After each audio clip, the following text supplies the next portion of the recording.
siapa sih gitu ya yang nggak mau punya rekan kerja yang baik, yang satu visi misi dengan lembaga kita gitu. Intinya cocok lah sama kita gitu.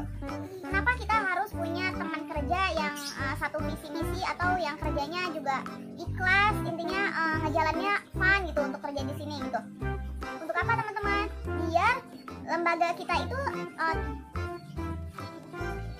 kan kalau misalnya punya rekan kerja yang sejalan, sepemikiran gitu ya, otomatis lembaga bimbingan belajar kita ini bisa terus berkembang ke depannya gitu kan. Harapan kita itu seperti itu ya, maksudnya nggak stuck di situ aja gitu. Kita tuh pengen punya perkembangan. Nah ini salah satu yang bikin kita berkembang kan. Ada beberapa ya, mungkin karena faktor tutor gitu, cara mengajarnya seperti apa, dan juga mungkin juga sarana prasarana dan lain-lain ya, agar lembaga bimbingan belajar kita itu terus berprogres gitu ke depannya. Nah jadi kayak gini-gini tuh penting banget buat teman-teman seleksi gitu ya. Jadi kita harus selektif memilih tutor gitu. Kan ada nih teman-teman yang pernah gitu yang nanya ke Mino, kok lu bisa sih dapat teman kerja yang kayaknya seru gitu, itu caranya kayak gimana gitu ya, cara rekrutnya kayak gimana. Mino mau kasih tahu nih ya, mau ceritain dulu. Jadi sistem belajar di Minomi ini ada dua bagian ya. Ada yang privat, jadi tutor yang ke rumah murid gitu, dan juga ada yang tutor yang ke sini gitu. Intinya yang murid ke lembaga kita gitu ya. Jadi tutornya juga datang ke lembaga kita gitu. So aku mau kasih tahu dulu nih cara rekrut privat, tutor yang buat ngajar privat ke rumah murid itu kayak gimana.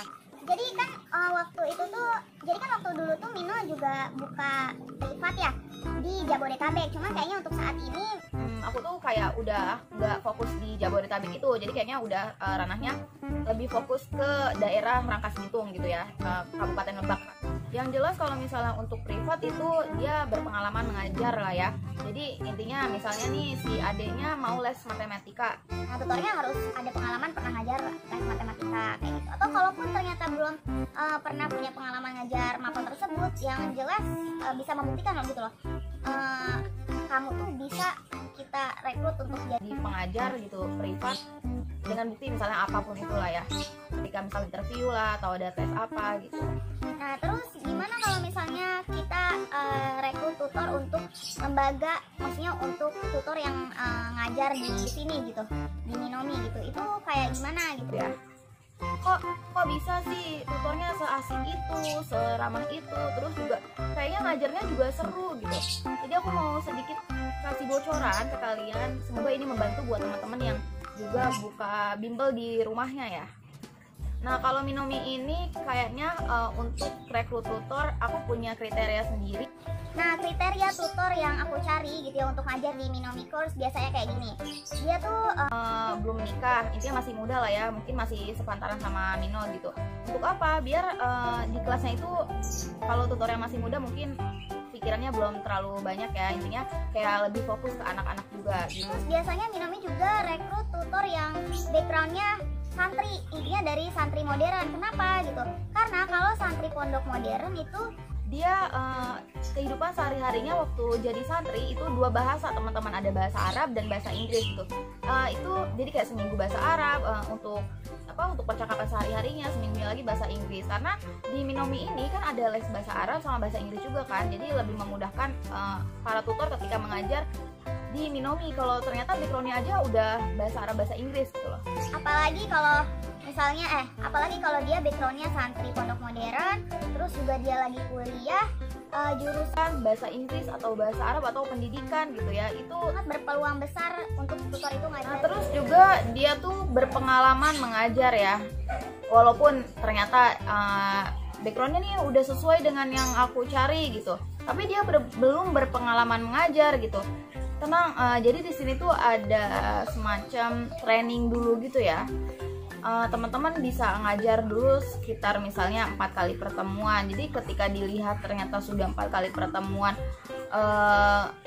bagus nih gitu ya, walaupun dia belum berpengalaman mengajar tapi dia progresnya bagus gitu ke depannya, itu bakal kita lanjutkan untuk terus ngajar di sini. Tapi kalau ternyata di pertemuan keempat dia udah kayaknya kurang cocok sama kita gitu ya, kurang sesuai dengan visi misi kita, mungkin ya udah gitu, kalaupun dia backgroundnya pondok pesantren tapi ternyata pas masa training dia kurang cocok, mungkin itu juga bisa jadi pertimbangan buat kita untuk tidak melanjutkan ngajar gitu sih. Intinya minimal anak kuliah atau udah lulus lah ya, dan juga belum menikah. Juga kalau misalnya ada tutor yang baru lulus SMP atau SMA, mungkin kita agak dipertimbangkan sekali gitu ya. Jadi kayak lebih selektif lagi.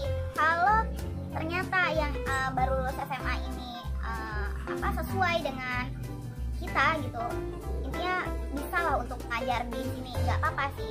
Tapi kalau ternyata jauh untuk kelihatannya jauh gitu untuk berprogres di sini, dia jangan sembarangan rekrut tutor sih, karena itu juga bisa mempengaruhi perkembangan lembaga kita sendiri kan ya guys. Terus yang selanjutnya juga intinya bangun chemistry sama tutor, biar komunikasinya itu lancar gitu. Terus juga biar antara tutor sama biar antara pemilik lembaga sama tutor-tutor yang lain itu intinya nggak canggung gitu. Jaga komunikasi kalian, maupun bisa lewat grup, bisa chat personal, sharing pelajaran dan lain sebagainya. Intinya jangan menutup komunikasi sama mereka gitu. Makanya kenapa aku tuh kan kayak ngerasa aku nih yang punya Minomi, tapi sama mereka para tutor itu nggak kayak udah kayak layaknya teman aja gitu. Ya udah sih, jadi seru aja, makanya mereka juga jadi seru ke aku seru ke mereka, intinya sama-sama terbuka gitu loh. So next, usahakan kalian tuh intinya yang punya lembaga nih ya, jangan bosi gitu loh. Jadi kayak ngebosin para ininya gitu ya, rekan kerjanya. Ya intinya santai aja sih. Ada saatnya kalian bisa berbaur sama mereka, mungkin ada saatnya juga kalian jadi tegas, ada saatnya juga kalian bisa marah. Ini kan pada tempatnya gitu ya. Jadilah pemilik lembaga yang seru gitu. Terus yang berteman dengan anak-anak, berteman dengan tutor, berteman dengan para orang tua murid. Ya bangun chemistry kekeluargaan di sebuah lembaga tersebut gitu. Jadi bukan hanya terkait tentang belajar mengajar aja ya gitu. So next, jaga silaturahmi antara pemilik dengan tutor itu harus terjaga banget sih, parah. Karena berjalannya sebuah lembaga kan itu melibatkan banyak orang ya.